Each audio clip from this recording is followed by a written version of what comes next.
Hi, I'm James. And I'm Anthony. And this is Words and Numbers.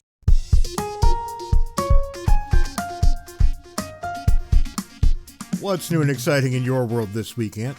Both you and I have bought several houses in our lifetimes.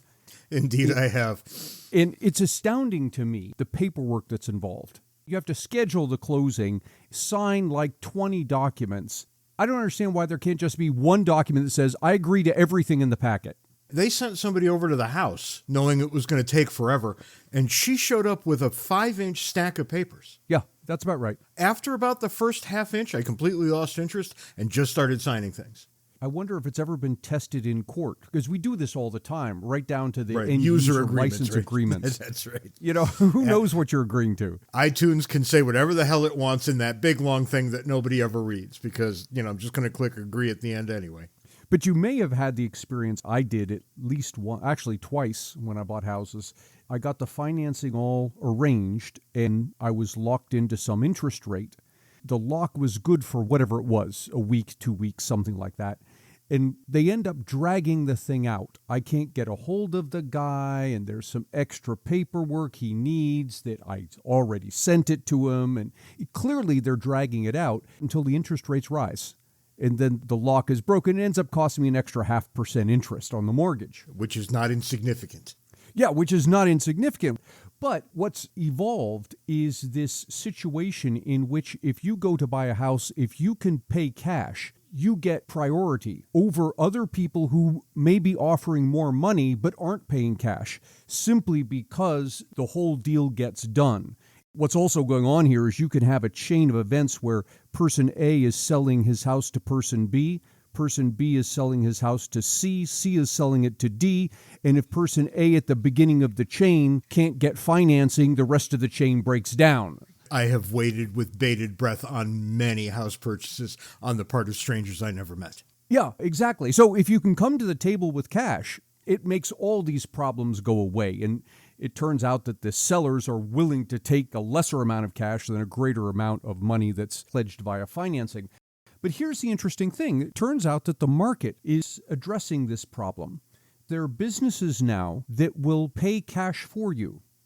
The way this works is you say, okay, I'm going to pay X dollars for this house and I'm going to go through the regular financing, but you, Mr. Seller, you don't worry about that because from your perspective, I'm paying cash.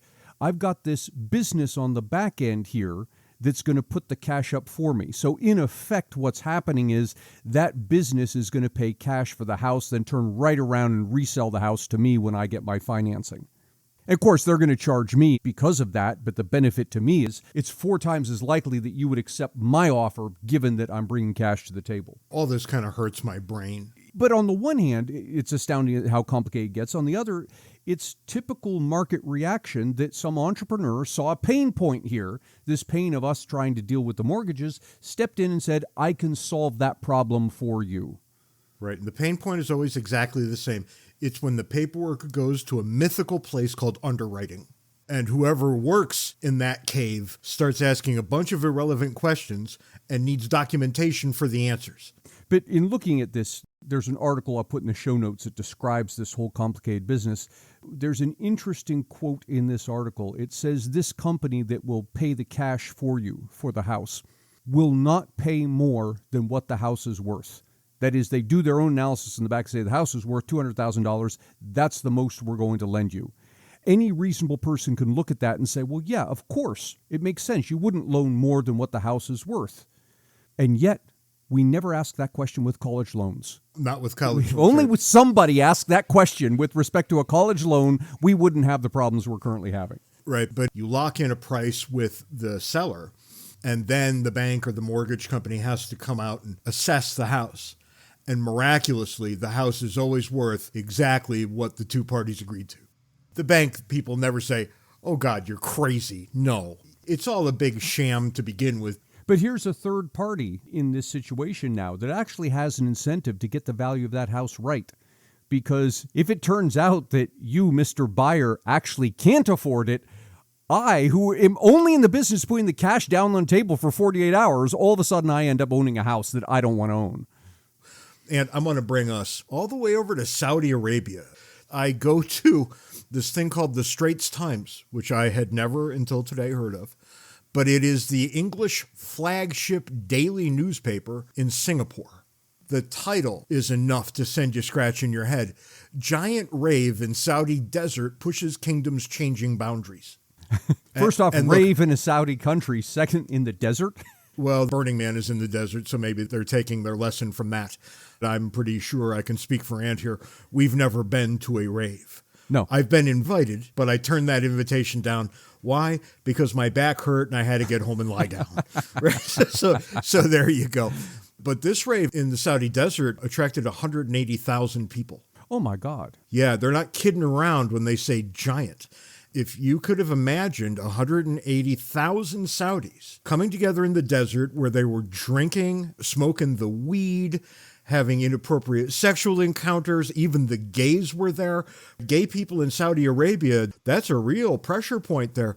And apparently one of the princes came too and had a lovely time. Huh. Something's changing here. And how do you know? Because it's changing in exactly the way it always does. This is a pop culture phenomenon that you're looking at. Pop culture is a leading indicator. If you want to know what's going to be widely accepted in a few to 20 years, get a good look at what is pushing the envelope in terms of pop culture. And there's going to be your answer. I am remarkably heartened by seeing this in a place where we don't typically see these sorts of things. Hats off to the Saudis at the rave. I'm never going to go to one, but I wish you well and hope you all have a good time. If you're right about this, that pop culture is the leading force, I wonder if historians will look back and see the internet in a way that we don't see it. That is, it's become this global system for disseminating culture. That's right. It beams what it beams to everyone. Yeah. And they consume it as they wish. Look at North Korea, and they know good and well what the problem is going to be here for them. Right. So they'll be having nothing of that internet business. That's right. You can't escape this. This is one of those things that's been set in motion, and it will roll inexorably to its end. Will it bring some new and exciting, terrible things? Yeah, it absolutely will. Will it free people in a significant way around the world? And yeah, it's going to do that too. The downside is that almost everywhere you look, you're going to see a McDonald's. The upside is that everywhere you look, you're going to see people freely choosing what they want. But this, of course, brings us to the foolishness of the week. I think it's kind of sad that it has to be Elizabeth Warren yet again. But the beautiful thing that happened this past week is that Elon Musk has had enough of her and her nonsense. I know, he's taking her on Twitter. And he's going to win every single time. Not 3 seconds after the words are out of her mouth, he's tweeting. And he made the case that this year he's going to pay $11 billion in taxes. 11 billion. That's not his fair share, apparently. What is his fair share? I don't know, because at 11 billion, according to Musk, and I think it's right, he will pay more in taxes this year than any American ever has.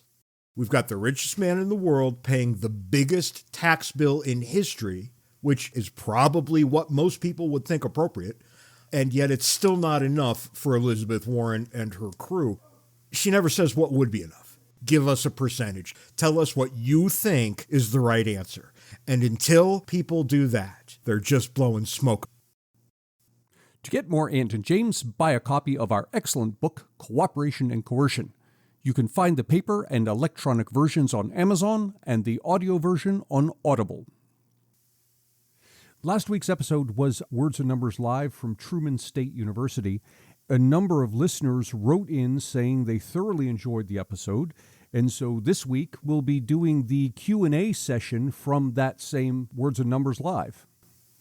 I hear China offered as an example of why more government intervention isn't necessarily a bad thing, because they do have a really authoritarian government and strong levels of economic intervention, and yet they've had so much growth in the past few decades. So, one, how do you respond to that? And two, I know you can't tell the future, but do you think that that growth is sustainable in any way?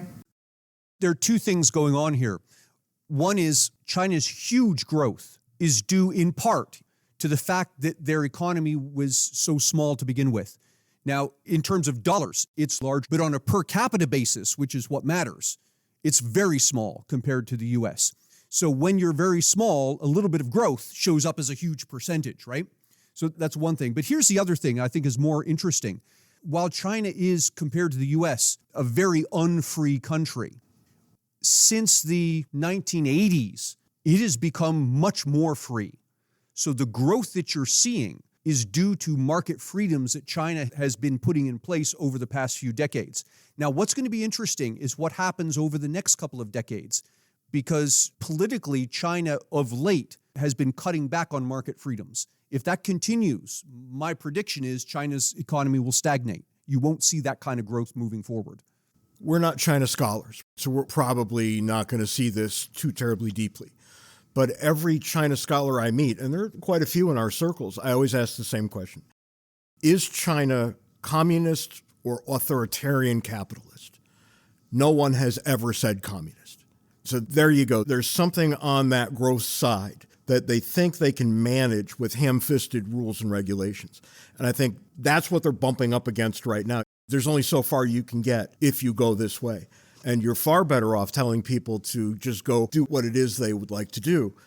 But of course, for all kinds of social reasons, the Chinese will not do that. I pay attention more to the social index, things that control people, not in markets, but in their entire lives. To the extent that they can do that sort of thing, you'll see whatever growth they've had stop right in its tracks. Because you need a certain kind of freedom to arrive at that thing that markets can give you. You talk about economics and politics all the time. They're inextricably linked. The Chinese are going to figure it out easier, they're going to figure it out hard, but they will figure it out. So you talked about how the profit incentive is sort of like positive to sustain a business, but do you think there are any like sectors or areas that would benefit from incentives other than profit in a free market economy? Yeah. When an economist talks about a profit incentive, non-economists, I think, hear the wrong thing. They hear dollars. And that's not necessarily what an economist means by profit. Certainly dollars are a big part of it, but also satisfaction is part of it. If I am happy with growing Christmas trees and selling them, and I might not make much money from it, but I get tremendous satisfaction, an economist would look at that and call that profit. Now, it's not monetary profit, but it's profit in the sense that I have bettered myself, I'm happier than I was before. And that's what motivates me. All people are motivated ultimately by happiness. For some of us, dollars bring it, principally. For some of us, relationships bring it. For all of us, dollars are a portion of it. But the motivation is ultimately to become happier with ourselves, to become satisfied, and that's what we mean by profit motivation. I think with the exception of Marx and every postmodern, every other philosopher says happiness is the goal of every action for a human being. This starts with Plato and Aristotle and goes right to yesterday. I've worked in nonprofits for a very long time. We talk about the balance sheet in the nonprofit. We don't call it profit, we call it revenues in excess of expenses, which last time I checked was profit. But because it's a not-for-profit, you can't use the word. So everywhere you look, you kind of see this same animal. Do you think that there are cultural prerequisites for a free market system to develop? And what would you recommend for those countries that do not have those cultural prerequisites? I don't know. My tendency is to say, no, there aren't prerequisites. Now, there are certain things that will make a free market economy more likely or less likely, but I think there aren't prerequisites. And the reason I say I don't think there are prerequisites is because the principles of a free market economy pre-exist governments. You'll see the principles at play with a single individual. You can have a 3-year-old kid and say, you can have your cookie now and take a nap, or you can not. You can go out and play, but no cookie for you. And the kid will make a decision using all of the tools that we think of when we think about free markets. When you have 2 neighbors and one of them is growing vegetables and the other one is mowing his lawn, and you say, hey, look, your lawn looks great. Can you do what you're doing over there here? And I'll grow some vegetables and we can exchange. That's a free market economy. So it occurs at the very basis of human interaction. To make it not a free market economy means adding something on top of that, where somebody says, no, you may not do that, or alternatively, you must do that. And the word you used, prerequisite, that's a hard word to conquer. If you had asked if it was more likely in one place over another, I'd have said, yes, absolutely. What's my proof? Look at the British Empire. All the former states of the British Empire doing pretty well, comparatively speaking, especially the English-speaking former states. But then you take a look at what happened as the Soviet Union disappeared. I never would have guessed it was going to be Estonia that was going to be the great example of what's possible. And yet it is. It's so interesting that I kind of want to move there. So there are, I think, things that make more likely that you'll succeed. And I think that works on both the plus and the minus. So the United States, we exited the British Empire the way we did, and we were very successful. That's not the same as the Baltic republics, who lived under brutal communism for decades. We had it way better here. There's a time lag difference than they did, but maybe the prerequisite is that you lived under a brutal dictatorship. And the more you look at the underlying factors, the more you realize there's not one path to it. It's multiple paths. The story's going to be unique no matter where you go. The interesting thing here in the U.S., there was a guy in 1947 wrote The Liberal Tradition in America, and he observed that there has never been a communist party in America worth talking about. And that's right, there hasn't been. When asked why, he concluded that it was because we didn't have a feudal past. We didn't have any feudalistic history. And if you look at places that have strong communist parties, feudal every single time. And isn't that fascinating? But when you start to look for that one driver of political history, you're doomed never to find it. The answers are too rich and robust in nature to ever catch up with that way.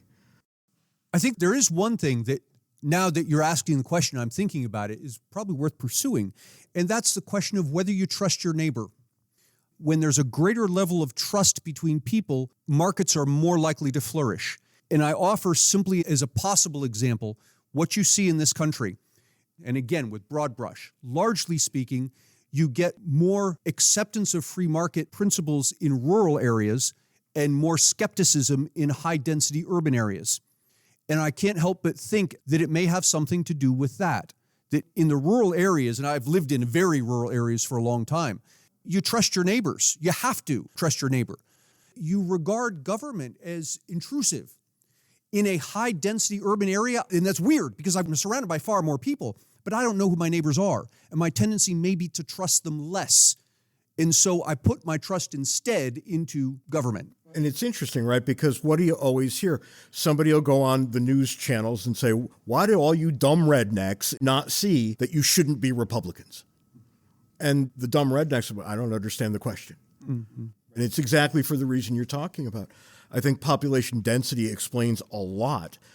And it's weird. It ends up, I think, flipping our electoral politics a little bit, where people who you might assume would be a natural fit for one party or the other actually aren't. And you really have to peel away a lot of layers before you can figure out why that is.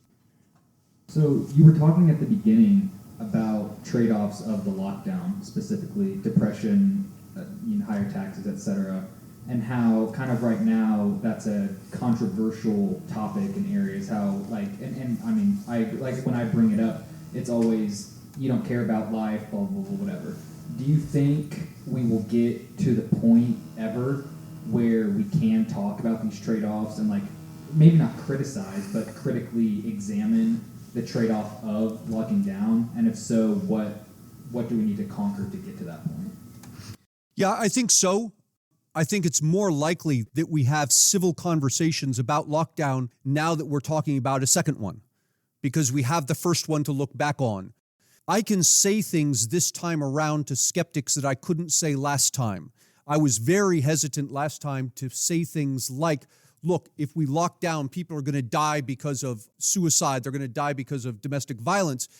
Because as soon as I said the words, we can't lock down, immediately I'm a baby killer. You just want people to die. You're only interested in turning a profit, keeping the economy going.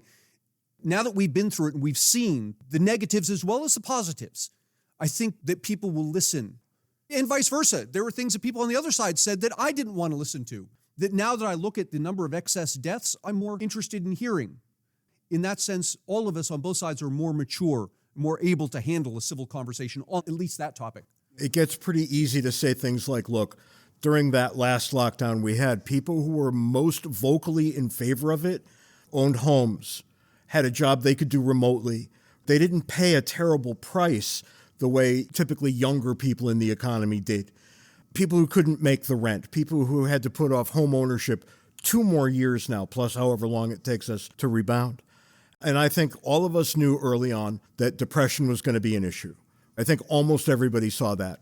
The thing that caught me unaware was how many older people our age and older, didn't go in for routine checks on all kinds of things that will now kill them. And the death toll from COVID is going to be felt not right now, but in about 5 years. I would have bet my life that we had a baby boom after this. But it turns out people are just aggravated living with each other and never leaving the house. And that matters. I actually have a pretty big house. If I'm at one end and the wife is at the other, we can't even hear each other, which I find to be perfect. But the year before, we lived in a very, very small rental, and I think we might have killed each other. The children, every one of them has independently said, thank God we don't live at that last place. Because it matters. If you're stacked on top of each other and there's no natural daylight coming into the home, you might be miserable in a way that you can't recover. I think people are more mature about it in the technical sense of the word. We all know more. Whether we'll be able to talk about it reasonably or not, I'm not certain. I tend to start with, you know what I didn't get right? And then people say, yeah, you were stupid. I didn't get right this other thing. And the minute I think you can make it clear that none of us really knew what to expect, it's a lot easier to talk about it reasonably. What helps a lot, and I hope that we've learned this on both sides, is not to vilify the other side. We have this tendency, I say we because it happens on both sides, we have this tendency to assume ill intent on the part of the other person. If you don't agree with me, it's because you value profits over people, or it's because you're a tree-hugging idiot, or whatever it is, right? We assume ill intent, when in fact, on, I would say, virtually all issues, or maybe 99.9% of issues, left and right agree on the outcome. We all agree that our streets should be safer, our children should be better educated, more people should have health insurance, people should earn a living wage. We all agree on that. But we never get to the point of understanding that we agree on it, because as soon as we disagree on the means to the end, we assume that the other person is either stupid or evil. That's right. We have a means problem. Yes. We don't have an ends problem. Yes. If you can just cut loose from the language we use to discuss these things, you'll realize that nobody wakes up in the morning and says, how can we make all those school children dumber? How can we make the roads less safe? Nobody thinks this way. We really are on that same path. It's just we can't find a common language. And I think that does us a lot of harm. Do you guys have any ideas on why there is a disconnect between understanding trade-offs on a personal level and then kind of why we don't apply that to government and politics? I think we don't apply it to government and politics for 2 reasons. One, it's harder to see the trade-off when we're talking about government decisions because it's not us making it. It's easy for me to say college should be free when I don't have to think about how ultimately we'd end up paying for it. It's the same way as when I was a teenager, I'd say, I want to own that sports car. That's easy for me to say. I had no concept of what a job or a mortgage or caring for children was. It wasn't until I was older I realized, wait a minute, here's the trade-off, that I would make a different decision. So that's one thing. I think there's another thing at play here, and that is, remember that politicians' goals are not to solve our problems. It's to solve their problems. In that, they are exactly like we are. Their problem is how to get elected. And if they're faced with an electorate that isn't digging down and looking at the full picture, they actually have a motivation to play on that and to not encourage you to think deeply. Because the more shallow your thinking is, the easier it is for me to convince you to vote for me, not that guy. A lot of us here are economics students, and I think we all have gotten to a point at some point in our econ careers where we know why it's called the business of science. So what are each of you optimistic about moving forward, like on a broad scale? In general, what I'm optimistic about, I'm going to say these words and I don't think you're going to believe me. What I'm optimistic about is that we have become, just in a short period of time, in the time that you've been alive, ungodly wealthy. And I'm not kidding you here. This is not hyperbole. This is straight up numbers. We are so wealthy that what today we call poverty, the poverty line, a century ago was middle class. We have become so wealthy that quite literally what we think is poverty, we used to think was middle class. In fact, the rest of the world today still thinks it's middle class. And this goes by decade after decade. It just gets better and better and better. But there's a flip side. There's something that makes me sad there. And the thing that makes me sad is we aren't aware of how wealthy we have become, in part because we aren't appreciative of this wealth. We take it for granted. You heard buzzing here a moment ago. That was my wife calling me from Pennsylvania at a marginal cost of zero. That is, given that the phone exists, she can call me up and I could have put it on and seen her face. I could have put up the microphone. You could have heard her voice from Pennsylvania. When I was 14 and I wanted to call my girlfriend who lived Nope, you didn't have a girlfriend. When I wanted to call the girl that I hoped was my girlfriend 7 miles away, it cost me in today's terms about 50 cents a minute to talk to her. I actually remember $300 phone bills. Yes. When we moved to California and all of the families back in Connecticut. And this is just one thing. You don't see it until you sit down and start looking. We talk about, for example, the massive cost of healthcare in this country, and I don't mean to minimize that. Healthcare is expensive. It's really stinking expensive. But what we get in exchange for it are cures for diseases. You can get over-the-counter cures for diseases that used to kill people. Go to a cemetery sometime and look at the stones that go back to the 1800s, and you'll see father, mother, and 5 or 6 children, many of them unnamed because they died so young. And that was a standard thing. Today, yes, it happens, but it isn't standard. It's very uncommon. Why? Because we've become so incredibly wealthy. We can cure for an expensive price what used to be a price of infinity because the thing didn't exist. I'll give you one example. Andrew Carnegie, who at the time, and adjusted for inflation, probably was the richest person who's ever lived. His mother died of tuberculosis. For all of his wealth, he couldn't save her. Today, even poor Americans can afford a cure for this. That's how ungodly rich we have become. And we don't appreciate it. We take it for granted. That's really sad. I have a radically different answer. Ant said a couple of times here that he doesn't know his neighbors. I also don't know my neighbors. I moved in like 2 years ago. I have no idea what those people are even doing. And I think that's the greatest thing in the world. Bear with me for a second. It's the greatest thing in the world because we used to be forced to find some understanding of community with the people who lived within a stone's throw of ourselves. It was proximity. That was what community was. That's a pretty low, miserable ground for community. So much so that it's no longer the case. Where do I find community? I find it in the specialized electronic message boards that I'm on. I find it in my Zoom contacts. I find it at Words and Numbers Backstage, where we meet with people who we've never met in 3 dimensions. And everywhere I look, I'm deeply committed socially, and I can't touch anybody who fits that bill. We became so technologically adept, and we made things so easy that now community is people who I find interesting, not people who I'm just kind of forced to live next door to. And I think that's really something. We've talked about how people would rather like a quick line for information when it comes to like relying on sources. And like, for example, people have really pushed the electric cars, but my brother did extensive research on it and found out that it takes like 10 years for the like payoffs of the electric car. Until then, though, it's like still damaging to the environment, and in some cases, even cars that run off of gas are still more environmentally safe. And so my question is there some way that we can try to align these incentives? As long as you've got that technological impediment, I think you can't. My daughter has talked a lot about wanting to go buy electric cars. Turns out those batteries don't have a 10-year life cycle. So you're buying the car knowing that you'll never break even on it, right? That there's no way it's going to ever make financial sense. Meanwhile, what did you not do? You didn't look at things like motorbikes, which have pretty low emissions. You didn't look at cheap cars like the Kias and the Hyundais that actually run pretty clean and don't cost $1 billion to run. So when you ask if incentives can be aligned, I never even go near that question. I ask what incentives are, because I think it's naturally emergent. It's an emergent phenomenon.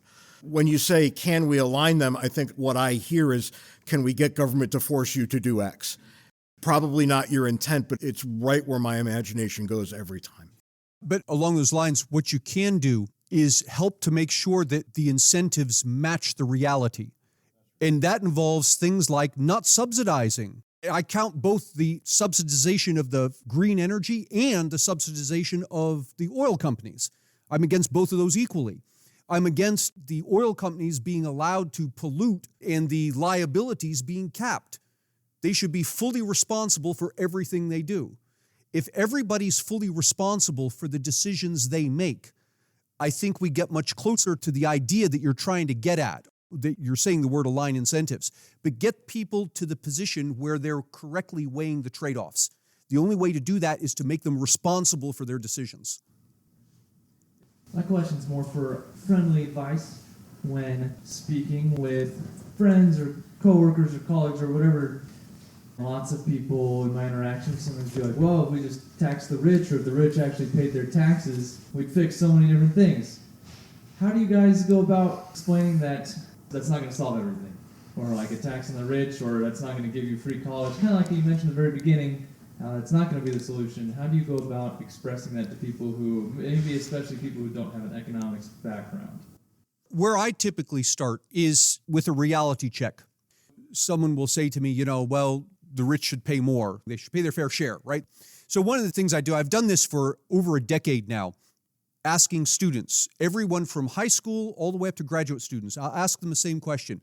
I'll show the average income for the top 1%er, a middle-class American, and someone from the bottom 20%. And I'll ask, now tell me, what do you think a fair tax rate is if we were to tax these incomes fairly? And there's no right or wrong answer. It's simply your opinion as to what is fair. And to make it simple, I say, look, let's take into account all of deductions and write-offs and all this stuff. So do whatever your accounting gymnastics are. And when we're done, what fraction of your income should you have paid? What is fair? And as you can imagine, the numbers vary. But what's fascinating, over the past decade, and talking about these three different groups of people from high school up to graduate school, so many of them come in at the same answers. For the poor, they come in around a couple percent, maybe as high as 5%. Some people go down to 0, but typically 2 to 3% they'll come in. They'll say that's fair. For the middle class, they'll come in around 10 to 15%. That's fair. For the rich, actually, I get the most agreement about the top 1%. That comes in around 30%. Some crazy people will say 0 and other crazy people will say 100, but the vast majority come in around 30%. So I write them down. This is what you have told me is fair. Now let's look at what they actually pay. And what they actually pay, those three groups are about right where those numbers are. The top 1% pay about 32%. The middle income pay around 16%. And the bottom 20% pay around 5%. And so I start the conversation by having a reality check and then saying, okay, now, this statement about the rich should pay their fair share is clearly off the table because you've told me what fair is and I've just shown you this is what they're actually paying. So now where do we go from here? And it causes the person to think a little more clearly, less like a magic wand of, well, let's just tax these people and we can get whatever we want. You got to think a little more deeply about it. When we have these conversations at my house, I try to talk about football instead. Because these things always come up in the context of a holiday meal. And some things you just shouldn't be talking about at Thanksgiving. We should all be trying to maybe get along for a minute. But in the cold light of day, when people say fair share, like you, I say, okay, what's the fair share? Tell me. And you could demonstrate that what they think is fair has been happening for 30 years, 40 years, 50 years. So people haven't really thought the issue through, at least not to the point where they would go and get some information. They just like to make pronouncements, which you can talk them off a pronouncement if you've got the right answers at hand. But what I find is that my mother-in-law doesn't believe me. No matter what I say, she says, you're stupid. And there's nothing I can do with that. My question is, how would you respond to someone who thinks that big companies like Amazon and Walmart are basically evil, greedy, and do more harm to society than good? This was my father's argument last time I was at his house, and he's utterly convinced that Amazon is the most evil thing in the world. Meanwhile, I think Amazon is what got me through the lockdowns without killing anyone, that we still had access to things that we've needed. Amp will say this a lot, right? All economists will. If you think Amazon is evil, don't use their services. To my father's credit, he doesn't. He makes his call, and that's fine. And I think in a market, that's an easy thing to say. When we get to politics, it's not, but at least in the market, it is. Prior to COVID, we were picking on Walmart. Walmart was the evil corporation, which always baffled me because Walmart brought low prices to poor people. The poor people had access to variety of products and low prices that they didn't have prior to Walmart. Did Walmart make a lot of money? Of course they did. Remember, their profit margin's 2%, but it was 2% of hundreds of billions of dollars. That's why they have billions of dollars, right? So to Amazon. If it weren't for Amazon, I think much of America couldn't have gotten through COVID because we couldn't go to the store. Those dudes were coming to my house so often that we left candy bars out for them. Here's the problem that we suffer from when we talk about stuff like this. We only see half of the picture. You see the billions of dollars that Amazon makes or Walmart makes or whatever it is. You see their stock price and all of this. And in our minds, I know what's going on. We're seeing dollars leaving our pockets and going to Amazon and Walmart. What we aren't seeing is the other half of that transaction. There were goods and services that went from Walmart and Amazon to our pockets. We never look at that. We only look at the dollars. But it's the goods and services that matter. We got lots of stuff in exchange for these dollars. In fact, the value, the goods and services we got were worth more than our dollars. How do I know that? Because we voluntarily exchanged our dollars for the goods and services. We ended up with the better half of the deal. And to someone who says something like, Jeff Bezos has billions of dollars, he should give back half of them. Okay, fine. Then we need to give back half of the stuff we bought from Amazon because that was the other half of the transaction. It's interesting how short-sighted we are, too. Right now, Amazon is evil and with a Walmart chaser. We don't think about Walmart nearly as much as we once did. If you cast your mind's eye back a little further, it was Kmart. Kmart was evil. Before that, it was Sears. How do I know they're not evil? They make everybody happy. To the extent they don't, they disappear. Right. And everybody says, well, Amazon is too powerful. Tell me about Sears. Were you whining about Sears and Kmart? Because it filled roughly that same portion of the market. And when we decided it wasn't good enough, when we took our dollars back into our pockets, they all went out of business. I'm convinced I will live long enough to see Walmart and Amazon go out of business. I know this will happen. It seems incredible to even think about it. But think about how everybody used to say things like, AOL is monopolizing the market. Who the hell's using AOL at this point? I had Earthlink long gone. And you can go after company after company after company. Gone. What do we all have now? Something way better that's actually cheaper. And we're going to get even better next year. I'm convinced that I'll see the day when Google is no longer that important. Right. Put it on your calendar. We all come back here 10 years from now. I guarantee you, Amazon will no longer be a concern to anybody. There'll be something else better that came along. We'll all be pulling our hair out saying, oh my God, look at this thing. With one possible exception. And the exception is if Amazon somehow gets government protection. If the government steps in and protects Amazon, it'll still be here 10 years from now, and we'll have legitimate complaints. The reason Amazon will go away is because absent government protection, the instant it stops giving us what we want at prices we're willing to pay, we walk away. And when we do, it withers. And this is an interesting thing in Walmart terms. The story went that Walmart pays its employees so poorly that it's kind of like indentured servitude. And some bright light at the Walmart home office said, you know what? That's right. We're now in favor of a $15 minimum wage because Walmart can pay that. And all the companies that would try to compete with them can't. And this is what we mean by government protecting you. And I suspect we're going to see a fair amount of it because these guys have big coffers that they can dedicate to the purpose. On that happy note, thanks for giving us an hour or so of your time. Thanks for coming.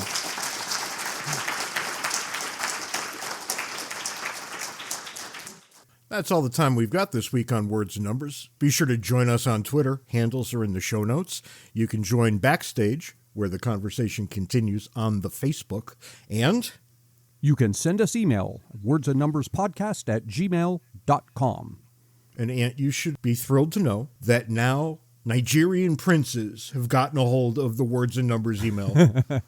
And I'm getting offers for all sorts I'm of getting things. a flood of nonsense each and every day. I'm going to have to set up a filter to keep it out of my inbox. That's how ridiculous it's getting. Anyway, he said, irritated. That's probably all we've got this week. Except, look, Christmas is just days away. You got 3 days before aunts and uncles stream into your house with the sole duty of pissing you off. And think about it. You know what they're going to do. Don't fall for it. Just be nice to each other. And if you have awful relatives and you're nice to them, it makes them crazy in the head. Or it makes them nice. No, it doesn't ever make them nice, but it does make them crazy because they show up looking for a fight. Don't give it to them. Be nice. Watch football. Have a great Christmas. And I'll catch you later. Happy Christmas to you. See you next week, James. Merry Christmas.